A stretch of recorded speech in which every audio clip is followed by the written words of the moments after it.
प्रेमी और प्रेमिका एक भैंस के तबेले में संबंध बना रहे होते हैं, तभी अचानक उनका भाई आ जाता है, जिससे इसके बाद होता है इस घटना में बहुत ही बड़ा कांड है। दोस्तों, इस घटना की सच्चाई जानने के लिए आप हमारे वीडियो को लास्ट तक जरूर देखिए। नमस्कार दोस्तों, मैं प्रदीप कुमार आपको इस टेढ़ी बात चैनल में स्वागत करता हूं।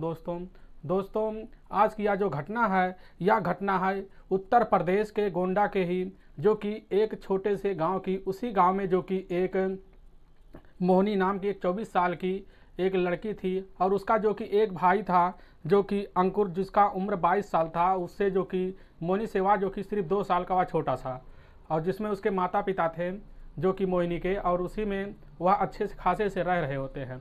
उनका परिवार जो कि एक छोटा परिवार होता है, और उसमें जाके जो कि मोहिनी का एक उसी गांव के लड़के से अफेयर हो जाता है, जिसका नाम होता है जो कि मनोज। वह 23 साल का था। उसी से वह उस लड़की का चक्कर चलने लगता है, जिससे वह चक्कर चलने लगता है। इस बात की भनक किसी को नहीं थी, लेकिन जब कुछ वक्त बीत जाते हैं, कुछ समय बीतने लगते हैं, तो अचानक ही उसके भाई जो अंकुर को यह बात पता चल जाता है कि हम जो कि मोहिनी का किसी के साथ चक्कर है। तो यह उसके जिसके थ्रू वह बात पता चलता है, तो उसी समय आके मोहिनी को वह जो कि तुरंत धमकाने लगता है। वह उससे बोलता है कि अगर आज के बाद तुम उसके साथ दिखोगे कि तुम्हारे लिए अच्छा नहीं होगा। तो मोहिनी उसी बात के लिए मान भी जाती है, लेकिन कुछ दिन ऐसा चलता रहता है। फिर धीरे धीरे वक्त गुजरने लगता है, और एक दिन जब वह जो कि मोहिनी उसी के तुरंत पास, मनोज के पास, वह फ़ोन कर देती है कि हमारे भाई ने मना कर दिया है तुमसे मिलने के लिए, अब हमारा क्या होगा।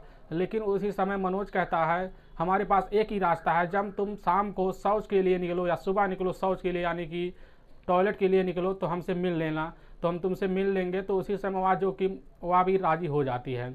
फिर दोनों इस बात की जब बात होने लगती है, तो उसी समय शाम का टाइम हो जाता है, तो वह निकल जाती है। निकलने के बाद वह जब लोग टॉयलेट के लिए जाते हैं, तो वह पीछे से जाती है, जहाँ टॉयलेट बैठती है वहाँ गन्ने के खेत में। वहाँ उसी समय मनोज इंतजार कर रहा होता मोहिनी का, और तब वह दोनों उसी गन्ने के खेत में मिल के आपस में संबंध बना रहे होते हैं। और ऐसा रोज जो कि पर डे वह दूसरे दिन तीसरे दिन ऐसा ही करते रहते, वक्त गुजरता रहता है। और इस बात की भनक मोहिनी के भाई को जो कि अंकुर को लग जाता है। जब यह बात लगता है भनक की, तो अंकुर तुरंत ही मोहिनी को उसी समय बहुत मारता है। मारने के बाद उससे बोलता है कि ठीक, हम तुम्हारे लिए इंतजाम कर लेंगे, आज के बाद तुम बाहर निकल ही नहीं पाओगे। फिर वह जो कि अपने घर में लेटरिन टॉयलेट जो कि बनवा देता है। बनवाने के बाद वह मोहिनी से बोल देता है आज के बाद तुम बाहर जा ही नहीं पाओगी, और ना तुम बाहर जाना, अगर तुम बाहर गई तो तुम्हारे लिए अच्छा नहीं होगा। मोहिनी भी कहती है ठीक, हम नहीं जाएंगे आज के बाद, और ना उससे मिलेंगे। फिर जो कि अब इनका मामला आगे बढ़ चुका था, ना ही किसी से मिल सकते थे, ना किसी से बातें कर सकते, क्योंकि इनके पास फ़ोन नहीं था। धीरे धीरे वक्त गुजरने लगता है। फिर जो कि गांव में एक नाच का प्रोग्राम हुआ था, जिसमें वह नाच के प्रोग्राम देखने गए हुए थे, तो वहाँ पर साथ में मोहिनी भी गई हुई थी। और जब मोहिनी वह प्रोग्राम देख रही थी, तो उसका भाई जो अंकुर था, वह अंकुर भी वह प्रोग्राम देख रहा था। लेकिन अंकुर की नज़र अपने बहन मोहिनी के ऊपर थी, क्योंकि वह शक था कोई न कोई कबाड़ा होने वाला है। तो इसीलिए वह जो कि उस पर नज़र गड़ाए हुए उसका भाई बैठा हुआ था। लेकिन चोर कितने देर तक टिक सकता है, चोरी तो ज़रूर करता है।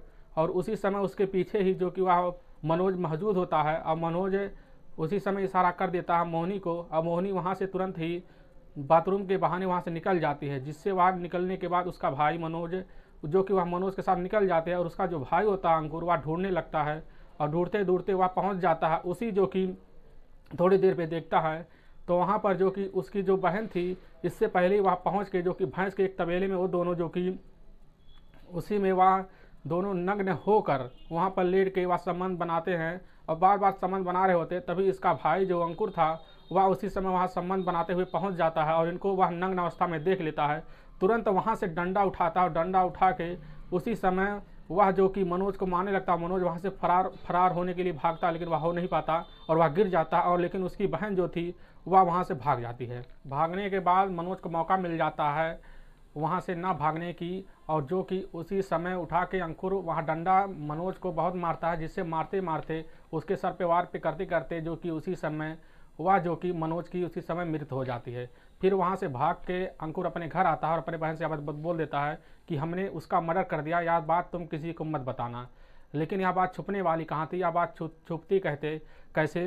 तो इस चीज़ की जब सुबह होता है, तो वहाँ पर जो लाश मिलता है मनोज की उस तबेले में जब पहुंचता है उस तबेले वाला आदमी, तो वह देख के हैरान रह जाता है। तुरंत वहां से पुलिस को फ़ोन कर देता है, जिससे पुलिस उसकी जांच करने लगती है। तुरंत वह जो कि पुलिस वहाँ के लोगों से, जो कि उसमें से एक व्यक्ति बोल देता है या उसके भाई का, जो कि इसके ऊपर बहुत नाराज़गी थी क्योंकि इसकी बहन के साथ उसका चक्कर था। तो इसी बात से वह नाराज़गी चल रही होती है, जिससे यह मामला हो सकता है उसी के भाई ने यह किया हो।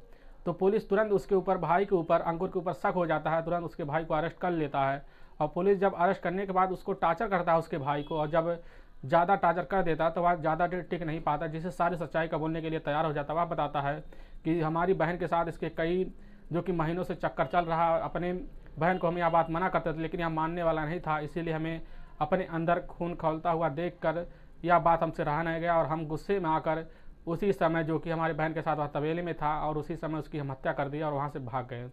तो वह जो कि पुलिस वाले जब उस व्यक्ति के, अंकुर के मुँह से यह बयान सुनते हैं, तो वह सुन के उसको उसी समय अरेस्ट कर लेते हैं, जिससे उसको सज़ा के लिए भेज देते हैं। दोस्तों, आप इन दोनों के बारे में क्या कहना चाहेंगे, जो कि इसमें बेकार में जो कि अंकुर अड़ंगा बना हुआ था?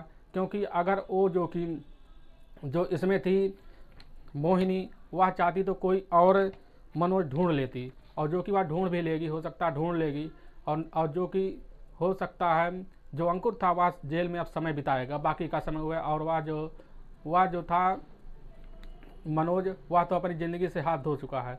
दोस्तों, आप इस घटना के बारे में क्या कहना चाहेंगे?